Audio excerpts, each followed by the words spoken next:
ভাড়াটিয়া করে আমরা নিজেই টাকা থাকবো। হুম?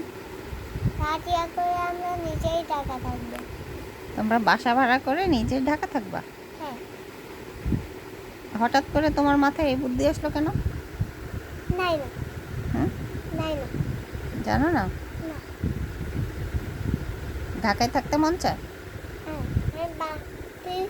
আমাদের কাছে অনেক টাকা আসবে যখন আমরা ভাড়া দিয়ে থাকবো। ও, তোমার কাছে অনেক টাকা আসলে তখন তুমি ভাড়া দিয়ে ঢাকায় থাকবা কেন? বাড়ির ঘরে কি হয়েছে? বাড়ির ঘরে কে চায়? বাড়িতে থাকবা না? না। কেন? আমার বাড়িতে অন্ধকার ভয় লাগে। অন্ধকারে ভয় লাগে? হ্যাঁ, অন্ধকার। আচ্ছা, এটা আমি কোথায় টাকা পাবো। অন্ধকার? এই যে যখন ঘুমাই তখন আমার অন্ধকার লাগে।